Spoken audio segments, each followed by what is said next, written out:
Good morning. Hello, Professor Maier. Good morning. It's Alex. Alex, hello. Sorry. Welcome to our Zoom meeting, and thank you so much for meeting with us and taking time out to have this interview. We really appreciate it. Well, thank you for inviting me. It's a pleasure. My name's Zoe, and my colleagues are Sarah, Aman, and Rose. We each have a couple of questions to ask you, and I'll be going first. So if you're all good to get going, Sure. we're ready to start if you like. All right. As young students trying to decide on career pathways, I think we are all very interested in hearing about your career progression, and more specifically, the motivation and passion that led you to pursue a career in scientific research. Would you mind first commenting on what initially motivated you to pursue a career in scientific research? Oh, how long is a piece of string? Where do I start? I guess, so I was always interested in nature. Yeah, I had grandparents who taught me gardening, and despite the fact that there were no scientists at all, but just this observation of the nature. But then in high school, I just didn't know. I could have studied German or literature or become a banker. And I think in the end, what tipped me towards scientific research were actually two terrific biology teachers. Yeah, and they just sparked that interest, and yeah, that's how it happened. That's really interesting. Yeah, definitely. I think for a lot of people, it is that kind of mentor that sparks that interest or tips you towards a certain area. Following on from that, do you think your motivation to pursue a career in scientific research, or what drives this motivation, has changed as your career has progressed? And could you please reflect on how much active choice you felt you had compared to being steered in directions due to other forces such as funding or politics?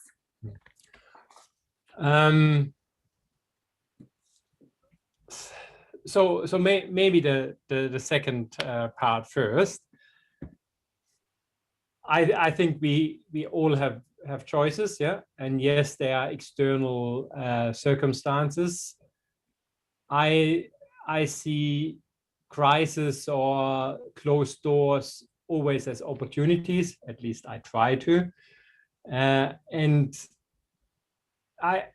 if I look at CVs of colleagues, those CVs actually always look linear. And probably if someone else looks at my CV, it also, yeah, he did this. And in the next step, of course, it's logical doing this and that. But no one actually sees the choices or also the dead ends that presents itself to everyone almost every day. Yeah. My take-home message from that is actually it will work out in the end. Yeah. If you think about what you want to do and you are in touch with your goals and also your capabilities, I think then it works out, and it doesn't matter. As I said, at some stage I wanted to become a banker, and I think I would have been a good banker, but I'm not regretting it. Yeah, and in a sense I would probably get my satisfaction from having lots of money in my banking account rather than what I do. Yeah, there's no disrespect to a banker. I'm just saying this is who I am, and that's where I see myself. Of course, having said that, we are all in a sense dependent on the opportunities that present to ourselves, and that also, of course, goes with grants. Sometimes I feel being a mercenary in a sense, or you could also find more extreme expressions for that of course there's a grant and that grant goes in a certain direction, and then you design your project in this direction. Nonetheless, in the end, you decide where you want to go, and if this grant takes you in a direction you definitely don't want to go, then you don't apply. Sorry, now I forgot the first part of your question. The first part was just whether your motivation to pursue a career has changed. Yeah. Well, let me rephrase that. So my motivation to be in scientific research has only increased. Yeah, I think every day I discover new things that makes me more enthusiastic about it, and every day if there's a good question by a student and I can contemplate about it, that makes me more motivated. I think I'm a bit more selective by what I choose. Yeah, I'm a person who has a broad interest, and I constantly have to rein myself in and say, well, okay, there's an opportunity here. Yes, I could go down that path, but is that really what I want to do? So, but that's something that comes with age and experience, and being more confident, rather than saying, oh, if I miss that boat, that's the end of my career. Yeah. You phrased it being more enthusiastic about your career. I'm not so keen on that word career, because that implies a goal, a certain position you want to achieve, and might not, but for me that's what a career means. I'm just happy what I do, and of course I always look, can I do things better, or would there be a position where my skills and my interests are better suited to? But it's not that I never wanted to become a professor. Yeah, so that just happened. That's very insightful. Thank you for that. Hi, Alex. So reading your biography, I've noticed that you've had many leadership roles. For example, you were the head of the WEHI Malaria Functional Genomics Facility from 2002 to 2008, and lab head for Plasmodium research in 2008 at La Trobe University. And now obviously you have your own research group here at ANU. So my question for you is, what would you say has been your greatest challenge in terms of being a leader in research or being a researcher in general? And how have you dealt with this challenge? The greatest challenge is getting the money. Mm-hmm. Yeah, and it's I mean, I could voice my dissatisfaction with the system. It's just what it is. Yeah, as a society, we decide to spend X amount of dollars in research, and that's it. Yeah, and there's no. I can lobby and I can try to convince the society and the politicians to invest more money, which I do. But in the end, it's a limited pool of money. Mm. And I have been on enough committees that decide on grants, and I mean, every researcher does that. We do peer review and all those kind of things. And there's so many good ideas out there, so many good projects, that every time it breaks my heart that only 10% of those applications actually make it. And of those, all those applications, I would say probably 70 to 80% in my mind would be fundable. Mm-hmm. So there's very rarely an application where you say, well, that's complete rubbish, or they don't understand what they're doing. So that's one challenge.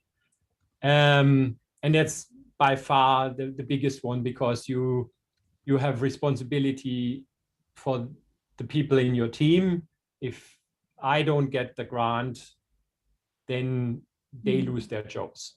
Yeah, that's an enormous pressure, and I live it at the moment. Tomorrow is the NHMRC deadline, and I'm not happy with that grant. Yeah, it's not my best work, and realistically, I would probably have said I wait another year to make it better and develop it a little bit further.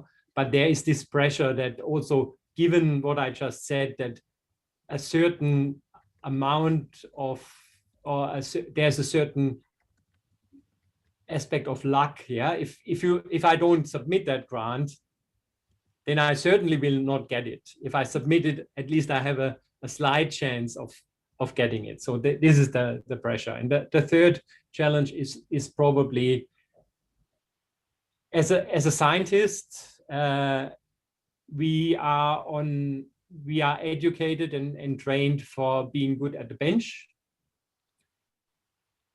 but there is actually no formal training for leading people. And surprisingly, there is no formal training to become a teacher. Yeah, this is all stuff you pick up along the way. And yes, there are development courses and so on and so forth. But when you start out, when you have your PhD and you are a postdoc, you don't have those skills. And you are promoted on your skills, how well you perform an experiment, and at some stage, how well you plan an experiment, but never how you lead people or how you actually, how you train people. All right, yeah, that's very interesting. Kind of staying more on the personal attribute side of everything. What is one piece of advice that you would give to your younger self? For example, do you think there's a particular skill that you think is really important for being a leader in research or being a researcher in general? Being pig-headed and really determined. Yeah, if I start a new project, I want to see that project come to fruition. Yeah, and sometimes it requires much more work than I ever have anticipated. But I very rarely give up on things. Having said that, I think a soft skill of a researcher is actually to realize when to pull the plug on an experiment, when you just bang your head against the wall and it's not going to happen, and when you have to persist. And that's not something you can pick up from a book. It is sometimes a gut feeling. Sometimes I try to analyze it rationally, but there is no, I couldn't give any instructions. I can just say, well, always think about, is that really 100% necessary, or is there a way around that bottleneck? But I listened to a podcast on Friday, and it was done by a really eminent researcher, and the researcher said, well, it's for scientists, it's not unusual to fail. Most of our experiments actually fail. Yeah, that's the definition of scientific research. It is actually to analyze why it has failed and then go into the right direction and adjust that. So it's, yeah, and that's also something where I think we have a deficit in our curriculum, that people, that in our pracs, we have prescribed procedures, and they have been trials. And yes, I know they don't necessarily work all the time, but if you do your own experiment, it's even more extreme that they don't work. Yeah, and you learn more by analyzing that, and then putting those new insights into place than having a perfect plan and going through with it and getting an outcome. Once in a while, that's nice and it's good for your motivation, but philosophically looking at it, that's part of the project. Yeah. Okay, thank you. That's very nice to hear. I was just more interested in kind of the scope of your career. Like obviously I've seen that you have quite a lot of research published in terms of malaria particularly, and I was wondering if as a researcher your role kind of is mostly obviously applying for grants, but research and publishing, or more whether you have any involvement in kind of advocacy or kind of consultation kind of roles. Yeah. Yes. Yeah. So the role I have without research, it's not going to happen. Yeah. What we have seen in terms of those redundancies at the university, very often people were targeted where there was either deficiency in teaching or deficiency in research in a sense. I'm not saying that they didn't do their job, but I'm just saying that the balance, there was an imbalance, and that's difficult, and both in terms of how a university works, sometimes the teaching takes over and sometimes the research takes over, and I'm trying to have a balanced portfolio, not necessarily because this is important to keep my job, but because I also take satisfaction from both sides. I think I'm a better researcher for my teaching because my research is reinvigorated by the questions you ask me. And then it might be that after 20 years in the field, I have never thought of that question. Yeah. And so that really helps me to always get a new perspective, and also not to, when I write grants, to understand that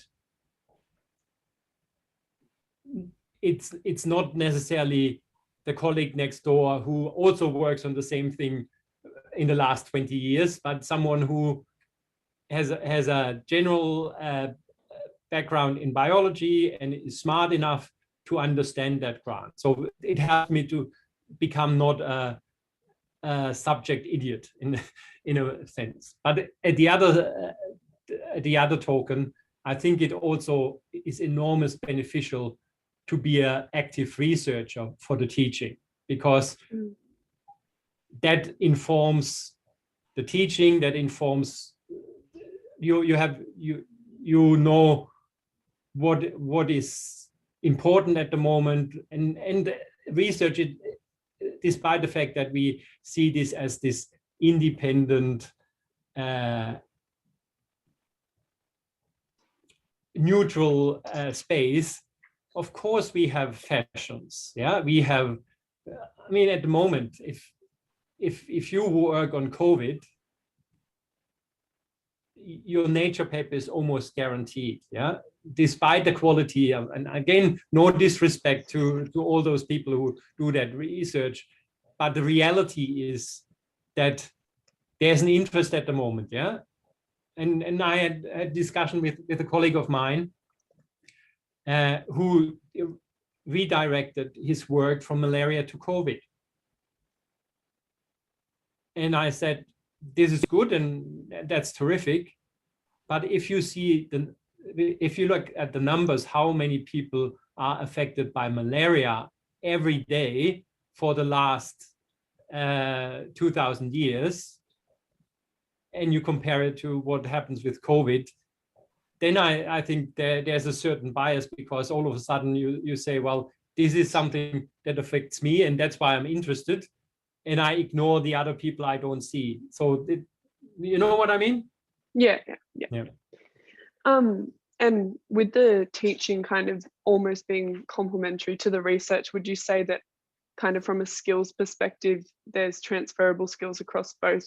Like, do you find that working in like a research environment as part of a team has helped with kind of collaborating within like an academic college, or? Absolutely. So it's the teamwork, also the realization. Yeah, there are so many ways to skin a cat that I see that. So we have standardized protocols in the lab for standard procedures, and I can guarantee you every person in the lab does that protocol differently. Yeah, the skill again is that a crucial step you shouldn't do differently, or is that really something you find more better than someone else? So this is one thing. The other thing you said before in terms of leadership roles and consultancies, again, that comes with being around long enough and that people know you. So at the moment I have what I find super duper interesting job. I was asked by the Department for Infrastructure to be on a working group that consults on the future of Christmas Island. So Christmas Island, as you might know, is Australian territory. It is far off in the Indian Ocean. And there are two drivers for the economy. What can anyone guess what those drivers might be? If you hear Christmas Island, what do you think? What comes to mind? Maybe tourism? Tourism, yeah, that would be a good one. No, but it's not the one that they rely on at the moment. It's the detention center, and it is mining. And both of those things are things that will probably be phased out over the next decade or so, because mining is a finite resource. In the detention center was closed, was open, is closed again, is used as a incoming COVID case. So the people are not happy with that. And that's exactly, Sarah, what you were saying. It's then about moving it, using the sustainable natural resources on Christmas Island for tourism and for research. And so the proposal would be to have a research station on Christmas Island. And I enormously enjoy that, because that's, for me, that's a sustainable activity. Yeah, it helps those people on the island, because it's really dire to make a living there. And I also have the feeling that I can contribute my expertise and my knowledge to advise the powers to be to make certain decisions. But of course, if you are just doing your PhD, it's rare that you are asked for your opinion. So that is just something that happens over time. Yeah. Well, that's really interesting to hear about. Yeah, kind of the different facets, because obviously as students we're more only see the kind of teaching roles of the staff here. But yeah, it's really interesting to hear about. And I have to say that's why I love my job, and that's the blessing and the curse. Yeah, the blessing is that it's so diverse. Yeah, it is. One day you literally shift through piles of shit, and the next day you talk to the prime minister. So there are it's so diverse, but at the same time, sometimes I have the feeling I'm jack of all trades, master of none, in a sense, because you have to dab into so many areas and you have to acquire so many skills. And of course, if I would be talking to the Prime Minister every day, I would be more skillful doing that. Or if I would shift through the excrements, I would be more skillful in that. But at the same time, it informs each other and makes it really enjoyable and interesting. Yeah, thank you. Alex, I just wanted to ask you more about what you said previously about COVID-related studies being favoured in scientific research at the moment, and also crises being opportunities, as you mentioned before. So since the outbreak of COVID, I understand that biomedical research has been really jeopardised by cuts of the federal government as universities suffer economically due to shortages of international students coming in, and obviously more money being channeled towards COVID-specific projects. So I was wondering if this aspect has affected the research that you're currently undertaking, or have you had to change the way in which you would apply to funding to ensure that you're a more successful competitor for that funding? So maybe I start off with a very tangible impact we have at the moment. So you might know that we have a international graduate school with Humboldt University in Berlin. That means that we have joint supervision of students, and the students spend 1 year of their PhD in the other city. Yeah, I find that a terrific opportunity, and also for me as a PI, it is very, very stimulating, because the projects we conduct go beyond the boundaries of the capability of our labs. Yeah, all of a sudden you see other projects flourish, or projects flourish that would not be we would not be able to conduct or do just in our lab.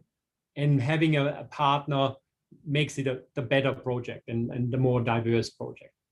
Again, this of course comes with a certain, it requires more flexibility of everyone. It requires more work from everyone in a sense. But I think the result is better. It's better training for the students, because we want to have students who can actually perform on an international stage.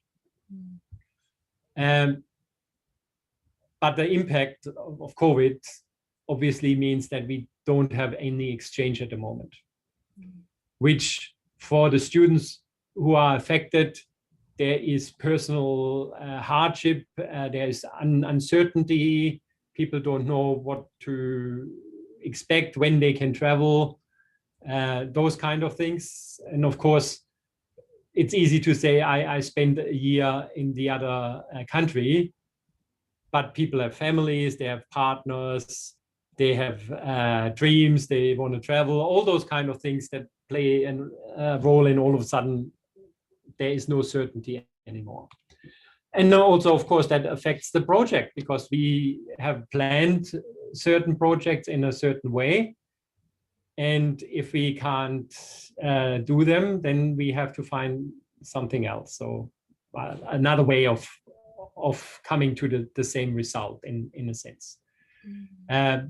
So that's one thing. In terms of funding, to be honest, I'm frustrated, because I think this would be an enormous opportunity to right some things that are broken in the system. So for me, and that's my personal opinion, yeah. So for me, it doesn't make sense to educate so many foreign students as an income source to fund research. Yeah, I don't have I was an international student myself, and that's not what I'm saying. I'm just saying, as a business model, that for me just doesn't make sense, because in the end, we also spend enormous resources to maintain that. There are agents looking for the right students. There are there are language courses, all that. There's this whole thing that underpins it. And if I would be an economist, it would be interesting to see whether this is really a gain, or whether it's just a shifting of resources into another. I hope I make myself clear. So really, I'm not saying we shouldn't be international active. But what I mean is we shouldn't assume that the research should be subsidized by the teaching activities. I think this is a broken model. I think as a society, we should decide we need research. This is, for me, this is out of shell card for the future. Yeah, you might know, and the ones of in the parasitology course on Friday, we will talk about exactly this, that approaches that didn't work in malaria actually work against COVID. And the Oxford COVID vaccine is actually based on a failed malaria vaccine. But without that failure before, we wouldn't have had that vaccine. So it's this understanding that sometimes you can't predict where research is leading towards. And again, it's the fine line. I'm not saying that we should conduct every research we can think of, but we should also understand that knowledge by itself is a value. Yeah, and that value can and I mean there are 100,000 stories. There's the Teflon pans from space science. Yeah, they have not researched that because they wanted to, that their breakfast egg does not stick to the pan, but that's a side effect, and that's terrific. Yeah. The sticky notes were a failed experiment. This guy wanted to develop a glue that doesn't come off, and it came off better than everything else. But again, this is the genius, and that's the challenge, and that makes good. That's the great researchers who actually then realize, okay, it doesn't work for this application, but it works for that application. And sorry, to finish off your question, at the moment we would have the opportunity to invest more into research and say, because obviously politicians are not at the moment tied to the normal budget restrictions don't apply at the moment. Yeah, so there would be really a chance to make a significant shift that would benefit generations to come. And I can't see that. On the contrary, we are actually contracting. And and of course, as a scientist, I'm biased, but I can't see how we can address the challenges of the future without research. Thanks, that's really fascinating, especially to hear your opinion on the international students incoming and funding research, especially since you were an international student. And following on from that, I was just wondering if there are any new challenges that you could see in particular affecting researchers in your field as a result of COVID. And if we considered research in the future, if there's anything that we could do you think, to prepare ourselves for what might lie ahead? You mean in terms of your individual careers or in terms of research in general? Research in general, and especially thinking about individual careers if we were to take a path in research. Yeah. So I think you should always choose something you have an interest in. Yeah, just doing cancer research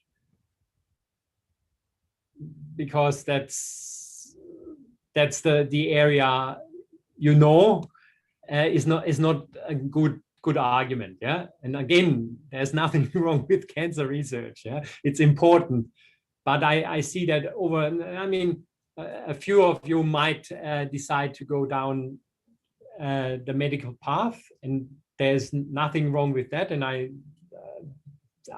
like going to a competent doctor, but I also see, and that's a failing of our system, that people who would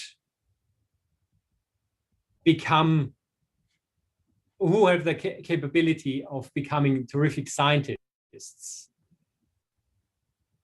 and might not be, or might have some deficit becoming doctors, still go down the path studying medicine, because, and I can completely understand that, you know how your job looks like, you know that there will be a decent income at some stage, there's a certain social prestige associated with it.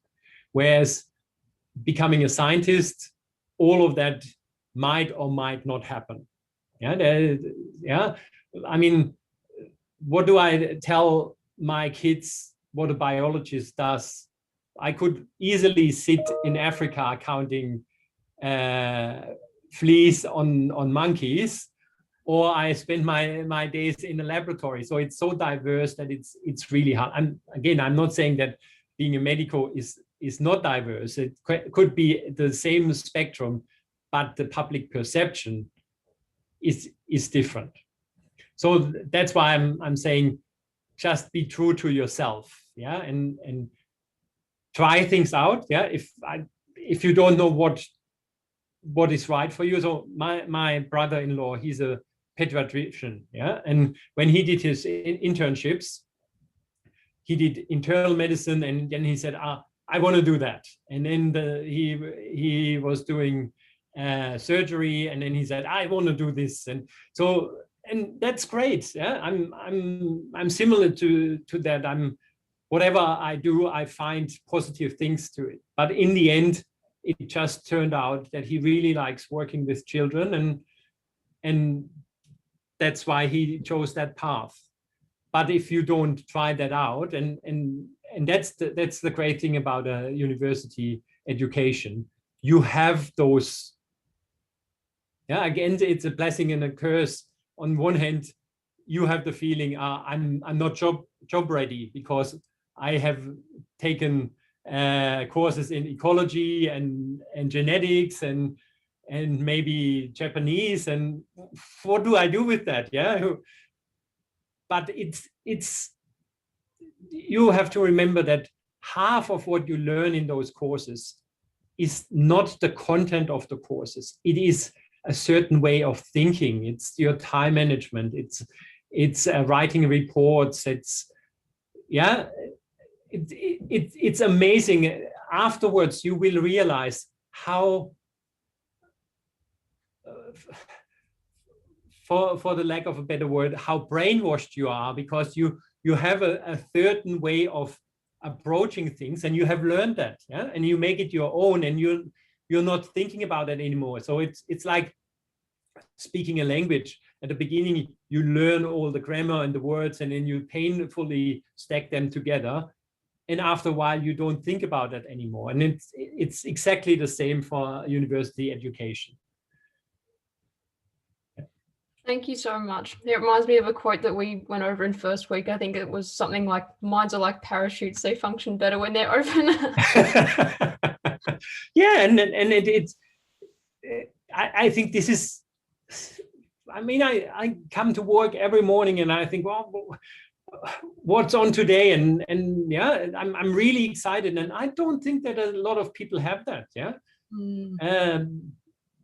And yes, it comes. I pay the price that I wake up at night and I think, how to do that experiment, or the quiz on Friday really didn't work well, but how can I do that better? Yeah, all those things. But that's life.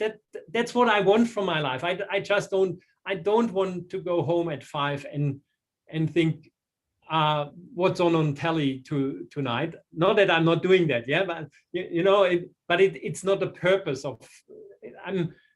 I really want to achieve something, and that's the price you pay.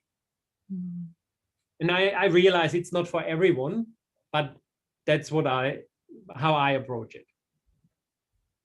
Thank you. That's really helpful. Yeah, well, that actually ties really nicely into my question. So as Bachelor of Health Science students, we all undertook a survey by ANU Careers to determine what values we would like met in our future careers. And according to ANU Careers, the results highlight a priority amongst students for purpose and achievement as those key values. Given your diverse and extensive experience in research, do you feel that purpose and achievement are values inherent to your work? And if so, how has your work met them? Well, the value and achievement, there are two levels there. I think that it's one that's for society or human knowledge or whatever you call it. It is those outcomes which we all write in our grants. Yeah, we all write in our grants that this project will help fighting malaria. Yeah, and yes, of course, that's why we do it. But it's also a bit of a white lie in a way, because what I said before, it's an incremental step. In the way we work with our 3-year grants, there's no way that I have an idea and at the end of the 3 years, there will be a product. Yeah. So, this is just, everyone accepts that. But if you don't write, at the end, we have this new drug target, or we have these new compounds that can be used, you won't get the grant. So it's a really bizarre system that you say something and everyone knows that, well, that's actually not what this person means. But overall, I think if you put 3 grants together, 3 times 3 years, then you can see that things are precipitating into outcomes into the field. So I have a few projects I worked 10 years ago on that are now in clinical trials. Yeah, and I have nothing to do with that anymore, but without my work, those clinical trials wouldn't happen now. So that's a nice thing. That's for the society. And of course, I'm super duper conscious that I'm using taxpayers' money. So I try to be always very, very, I always try to use the funds as it would be my own money. Yeah. Because in the end, it is money. Some of that, even a little bit, is my money I paid in terms of taxes. And I would like that everyone adheres to that principle in a sense. But then the second part of that aspect is actually the personal satisfaction. Yeah, I didn't start out like this. Yeah, that was not my career goal. But if I think about it, I feel like a molecular Indiana Jones. Yeah, I'm out there every day discovering new things, having evil encounters with experiments that don't work. But I boldly go where no one has gone before. Yeah, it's really, and again, what to tell me that kind of profession that actually has that you discover things and you make connections no one else has done before. It doesn't happen. I'm not saying that it happens on a daily basis, but sometimes it happens. Yeah, you make connections. All of a sudden, connections become clear.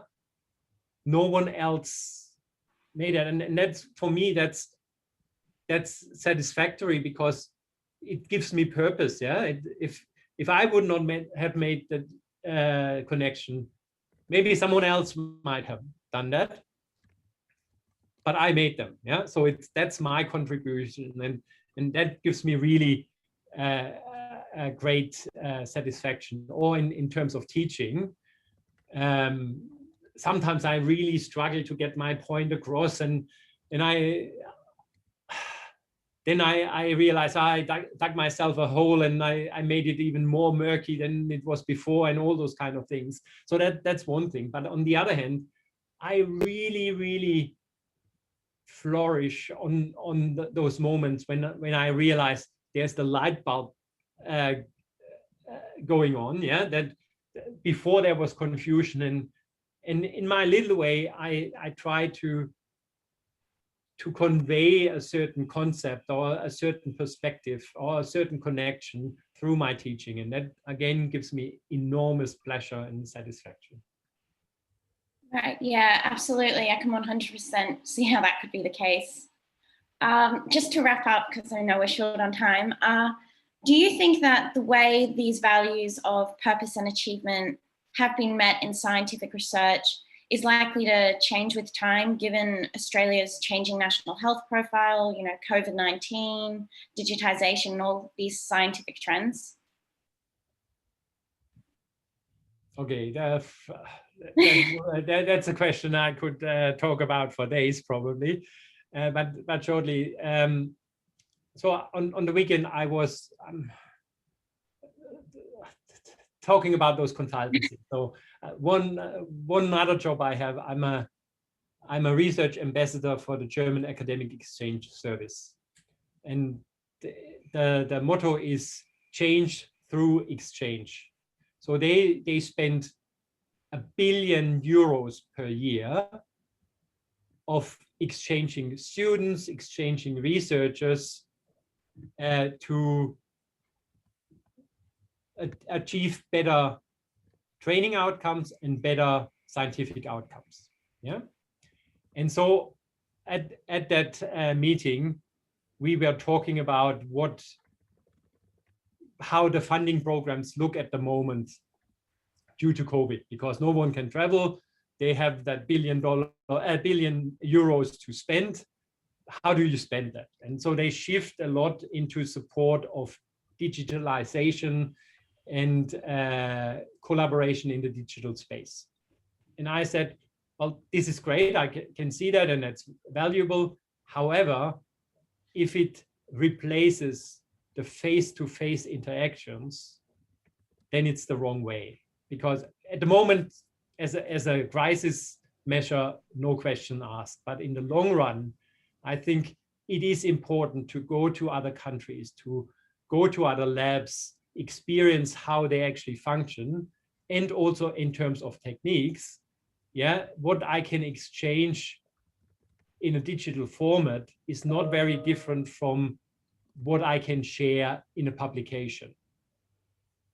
Where those travels to other and stays in other laboratories become valuable is the assumed knowledge. Yeah, I have an Eppendorf tube, and if there's a certain procedure to be done, I have to hold it in a different angle. Yeah, or all those things you don't write in a paper. Yeah, my readership would be appalled if I would say, put it in a 37-degree angle because that makes it easier to retrieve something. Yeah, really those tricks of the trade that you really only acquire either through painful experience or by talking to people. And that's something I really hope that we are not losing through to COVID. And would you say that these values of purpose and achievement in your own personal work, have they changed in response to these trends that have come about?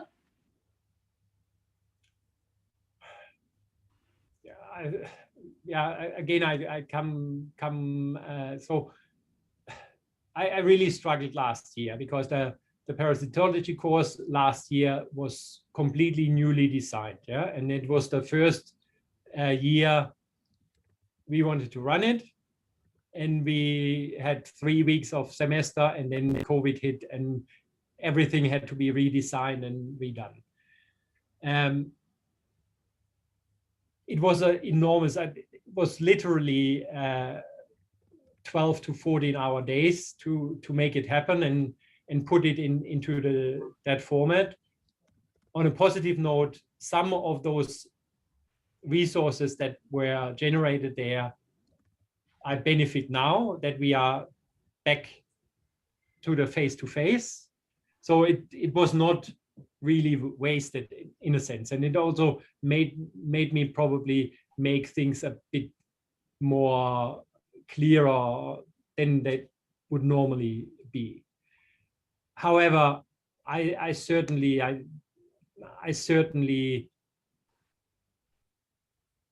like people talk to people face to face. Yeah, I'm, and that's why I also say, if you have a problem, talk to me. Don't write me an email necessarily, because that's my preferred way. That's just me, my preferred way to interact and respond. And yeah, and I also, there are so many more cues you take when I give a lecture and people start fidgeting, then I realize, well, I have to speed up or try to make a joke or something like that. Whereas if I talk to a camera and people, you're all now visible, but normally if you give a lecture, it's all black and it's only the name there, and I have no idea, yeah, whether people have wandered off and having a second breakfast, or yeah, and I just ramble along, and yeah. Yeah, I have to confess, I have done that on occasion.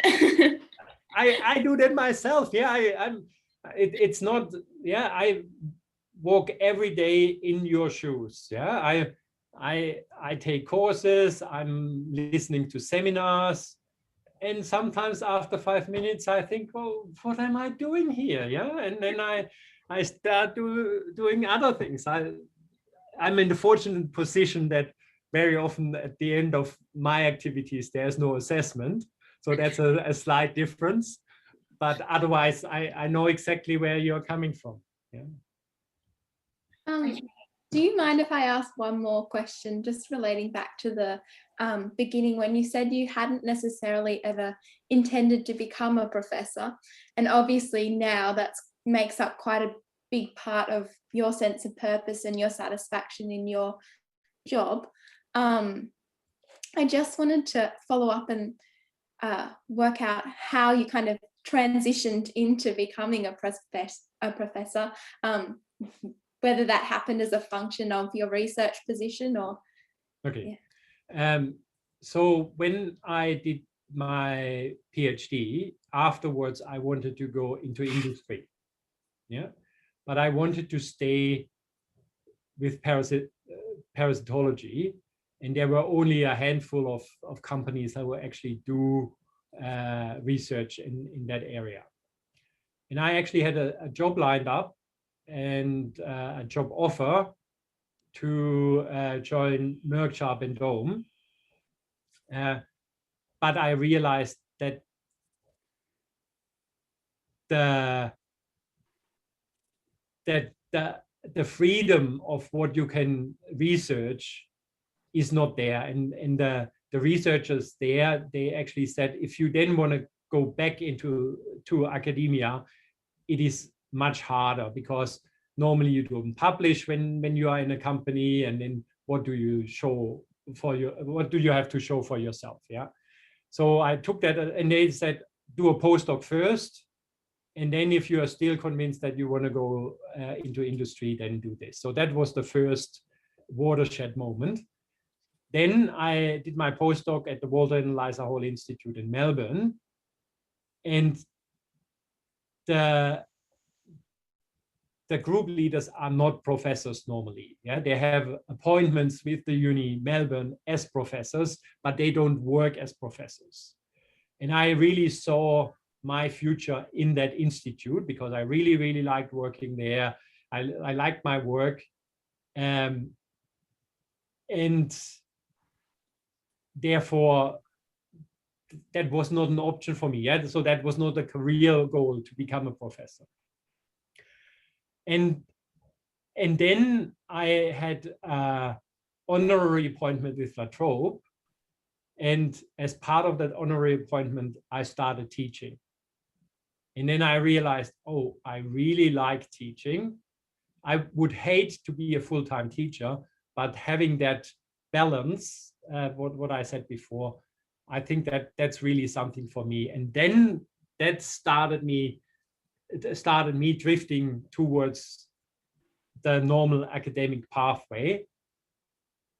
And then I have to admit, then it's also a matter of confidence that at some stage you admit to yourself that you really want to become a professor and not just going on. So it's those kind of things. And I have lots of colleagues who actually say, I never wanted to do this.